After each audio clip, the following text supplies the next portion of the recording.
میں نے خود سید علی حجویری، جس کو یہ لوگ داتا گنج بخش کہتے، میں نے خواب میں دیکھا ہے. حضرت کا سفید کرتا ہے اور نیلے رنگ کی دھوتی ہے، اور بڑی شان سے درخت کے ساتھ ٹیک لگا کے بیٹھے ہوئے.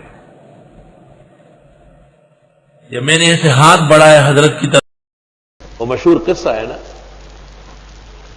قصہ یہ ہے کہ یہ بریلوی کہتے ہیں کہ پیرانی پیر شیخ عبد القادر جیلانی رحمت اللہ علیہ نے جو کشتی نکالی ہے 11-12 سال بعد، برات اور دولہا دلہن ڈول بج رہے ہیں، لوگ ناچ رہے ہیں، کشتی ڈوب گئی تھی.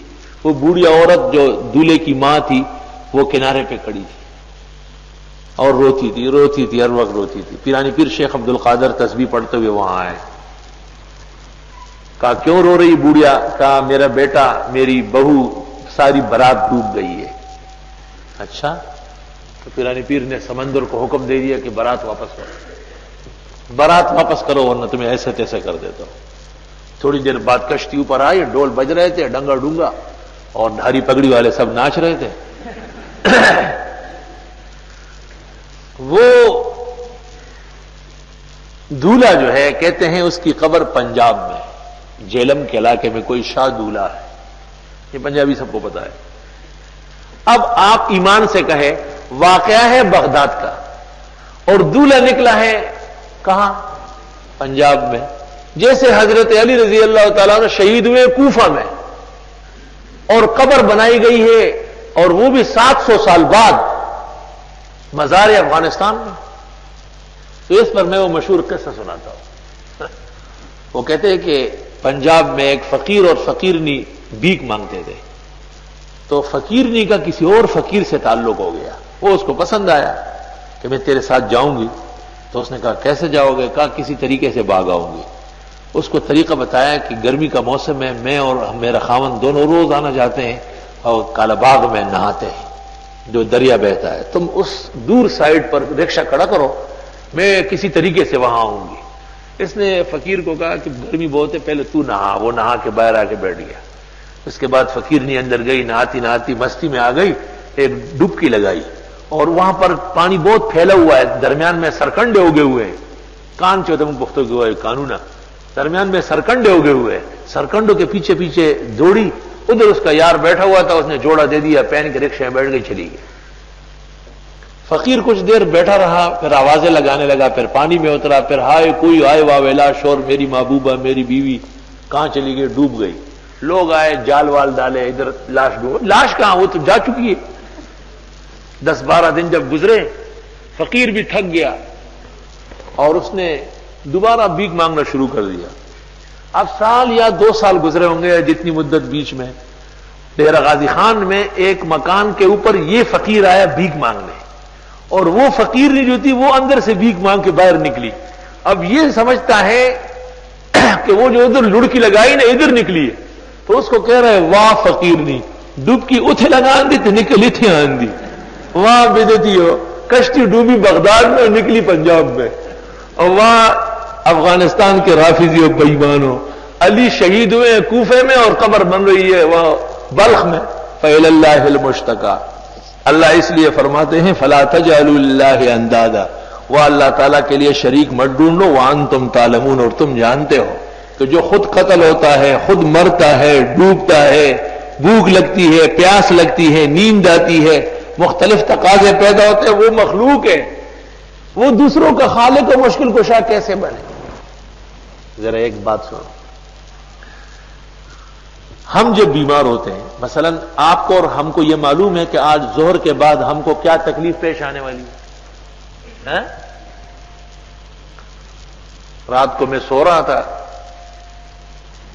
اور اچانک آنکھ کھلی، ایسے اوپر دیکھا تو پنکھا نہیں ہے، نیچے دیکھا تو پیروں کے ساتھ پنکھا لگا ہوا ہے، نیچے گرا ہوا، چلتا ہوا پنکھا گرا ہے.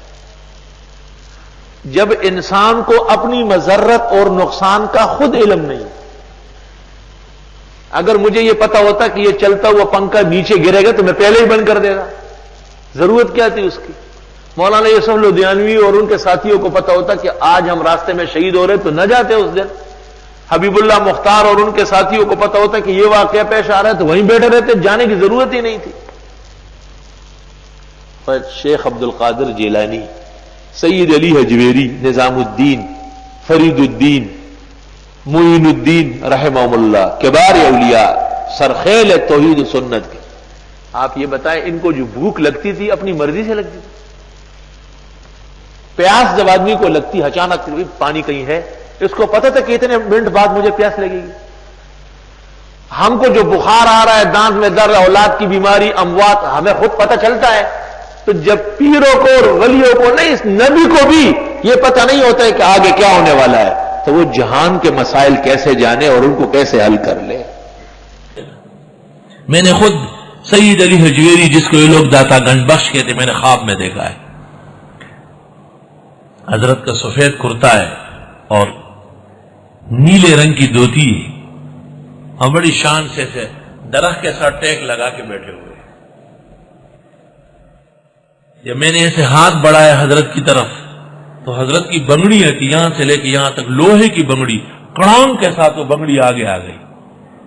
میں بڑا خفا ہو گیا کہ سید علی حجویری تو بہت بڑے عالم و فقیر اور انسان کامل تھے، یہ کیا پہن کے رکھا ہے. تو مجھے خواب میں فرمایا کہ اس بارے میں آپ کا اور ہمارا موقف ایک ہے اور یہ ناجائز ہے، کوئی شک نہیں.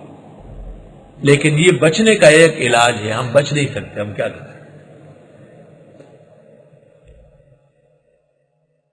اس لیے بزرگان دین جن کی زندگی کتاب و سنت کے مطابق معلوم ہے، فقی الہند اور ولی الہند حضرت مولانا رشید احمد گنگوئی نے فتاوی رشیدیہ میں ایک سوال کا جواب دیا ہے کہ جن کی بزرگی شریعت کے مطابق معلوم ہے، اگر ان کی کوئی ایسی بات ہمیں پہنچی جو خلاف شرع ہو تو وہ معول ہے، اس کی تعویل کرنی پڑے گی. ان سے بدگمان ہونے کی ضرورت نہیں، ناراض ہونے کی. استغفر اللہ. کمکل آدمی ڈاکٹر عثمانی، حزب الشیطان والے، فلاں ولی نے یہ کیا، فلاں ولی، بابا یہ انہوں نے نہیں کیا، یہ تو پجاریوں نے بنایا ہے، ان کو کیا پتہ ہے غریبوں کو. استغفر اللہ. جب شیخ عبد القادر اور سید علی حجویری اور نظام الدین اور معین الدین جیسے پاکان زمانہ بچ نہیں رہے تو مولانا یوسف بنوری اور مولانا زکریا بنوری اور شیخ الحدیث اور حضرت گنگوئی اور مولانا قاسم صاحب، ان کے بارے میں کتنا جھوٹ بولا جا سکتا ہے. اور خدائین اور مکارین اور تہامین نے کیا کچھ نہیں بنایا ہے. السلام علیکم. جی دوستو، آپ نے دیکھا اور سنا شیخ مفتی ظہور ولی خان رحمۃ اللہ علیہ کو کہ شیخ مفتی ظہور ولی خان رحمۃ اللہ علیہ کیا بیان فرما رہے تھے.